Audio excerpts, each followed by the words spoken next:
Hi friends, Shweta Raghu YouTube ಚಾನಲ್ಗೆ welcome. ಎಲ್ಲರೂ ಹೇಗಿದ್ದೀರಾ? ಎಲ್ಲ ಚೆನ್ನಾಗಿದ್ದೀರ ಅಂತ ಭಾವಿಸ್ತಾ ನಾನು ಚೆನ್ನಾಗಿದ್ದೀನಿ. ಬನ್ನಿ ಇವತ್ತಿನ ರೆಸಿಪಿ ಎಗ್ ಬುಜಿ ಮಾಡೋದು ನೋಡ್ಕೊಂಡು ಬರೋಣ. ನಾನೊಂದು 5 ಎಗ್ ತೊಗೊಂಡಿದ್ದೀನಿ. ಜೊತೆಗೆ ಈರುಳ್ಳಿ, ಹಸಿಮೆಣಸಿನ್ಕಾಯಿ, ಟೊಮ್ಯಾಟೊ, ಕೊತ್ತಂಬರಿ ಸೊಪ್ಪು, ಶುಂಠಿ ಬೆಳ್ಳುಳ್ಳಿ ಪೇಸ್ಟ್ ತೊಗೊಂಡಿದ್ದೀನಿ. ಈಗ ಒಂದು ಪಾತ್ರೆನ ನಾನು ಗ್ಯಾಸ್ ಮೇಲೆ ಇಟ್ಟಿದ್ದೀನಿ. ಈಗ ಅದಕ್ಕೆ ನಾನು 2ರಿಂದ 3 ಚಮಚದಷ್ಟು ಎಣ್ಣೆ ಹಾಕೋತಾ ಇದ್ದೀನಿ.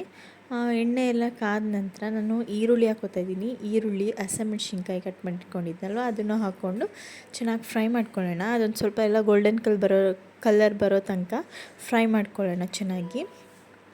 ನಂತರ ನಾನು ಟೊಮೆಟೊ ಹಾಕೋತಾ ಇದ್ದೀನಿ. ಟೊಮೆಟೊ ಹಾಕ್ಕೊಂಡು ಫ್ರೈ ಮಾಡ್ಕೋತಾ ಇದ್ದೀನಿ ಚೆನ್ನಾಗಿ. ಟೊಮೆಟೊ ಎಲ್ಲ ಸ್ವಲ್ಪ ಸಾಫ್ಟಾಗಿ ಹಾಕಬೇಕು, ಅಲ್ಲಿ ತನಕ ಫ್ರೈ ಮಾಡ್ಕೊಳ್ಳೋಣ. ನೋಡಿ, ಸ್ವಲ್ಪ ಎಲ್ಲ ಸಾಫ್ಟ್ ಆದಮೇಲೆ ನಾನು ಶುಂಠಿ ಬೆಳ್ಳುಳ್ಳಿ ಪೇಸ್ಟ್ ಹಾಕೋತಾ ಇದ್ದೀನಿ. ಶುಂಠಿ ಬೆಳ್ಳುಳ್ಳಿ ಪೇಸ್ಟ್ ಹಾಕ್ಕೊಂಡು ಫ್ರೈ ಮಾಡ್ಕೊತಿದ್ದೀನಿ. ಹಸಿ ವಾಸನೆ ಎಲ್ಲ ಹೋಗೋ ತನಕ ಫ್ರೈ ಮಾಡ್ಕೊಳ್ಳೋಣ. ಈಗ ನಾನು ರುಚಿಗೆ ತಕ್ಕಷ್ಟು ಉಪ್ಪು ಹಾಕೋತಾ ಇದ್ದೀನಿ. ಹಾಕ್ಕೊಂಡು ಫ್ರೈ ಮಾಡ್ಕೊಳ್ಳೋಣ. ಮತ್ತು ಉಪ್ಪೆಲ್ಲ ಹಾಕ್ಕೊಂಡಿದ್ದೀವಲ್ಲ ಎಲ್ಲ ಮಿಕ್ಸ್ ಮಾಡ್ಕೊಂಡು ಚೆನ್ನಾಗಿ ಫ್ರೈ ಮಾಡ್ಕೊಳ್ಳೋಣ. ಈಗ ನಾನು ಎಗ್ ತೊಗೊಂಡಿದ್ನಲ್ವ ಅದನ್ನು ಹಾಕೋತಾ ಇದ್ದೀನಿ ಒಂದೊಂದೇ. ನಿಮಗೆ ಎಷ್ಟು ಬೇಕೋ ಅಷ್ಟು ಎಗ್ನ ಹಾಕೋಬೋದು. ನಾನು ಒಂದು 5 ಎಗ್ ತೊಗೊಂಡಿದ್ದೀನಿ. ನೋಡಿ, ಎಲ್ಲ ಹೀಗೆ ಹೊಡ್ಕೊಂಡು ಈಗ ಹಾಕ್ಕೋಬೇಕು. ಹಾಕ್ಕೊಂಡು ಈ ಥರ ಎಲ್ಲ ಮಿಕ್ಸ್ ಮಾಡ್ಕೋಬೇಕು. ನೋಡಿ, ಚೆನ್ನಾಗಿ ಮಿಕ್ಸ್ ಮಾಡ್ಕೋಬೇಕು. ಈ ಥರ ಸಿಮ್ ಫ್ಲೇಮಲ್ಲಿ ಇಟ್ಟಿರಬೇಕು.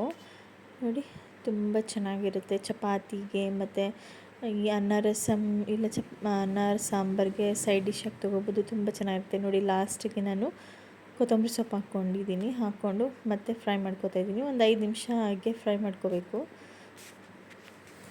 ತುಂಬ ಚೆನ್ನಾಗಿರುತ್ತೆ ತಿನ್ನೋದಕ್ಕೆ. ಎಗ್ ತೊಗೊಳ್ಳೋದ್ರಿಂದ ಒಳ್ಳೆಯದಲ್ವಾ ಆರೋಗ್ಯಕ್ಕೆ. ಹಾಗಾಗಿ ಎಗ್ ಬುಜಿ ಇಲ್ಲ ಎಗ್ ಬಾಯ್ಲ್ ಮಾಡ್ಕೊಂಡು ತಿನ್ನೋದು, ಆ ಥರ ಏನಾದರೂ ಡಿಫ್ರೆಂಟಾಗಿ ಮಾಡ್ಕೋಬೋದು. ನೋಡಿ, ಕಂಪ್ಲೀಟಾಗಿ ಆಗಿದೆ. ನನಗೆ ಸರ್ವ್ ಮಾಡ್ಕೊಂಡಿದ್ದೀನಿ. ತುಂಬ ಚೆನ್ನಾಗಿರುತ್ತೆ. ಒಂದು ಸತಿ ಟ್ರೈ ಮಾಡಿ.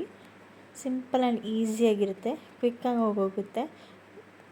ಆದರೆ ಹೆಲ್ದಿ ತಿನ್ನಬೇಕು ಅನ್ನೋ ಟೈಮ್ ಮಾಡ್ಕೊಬಿಡ್ಬೋದು. Thank you for watching.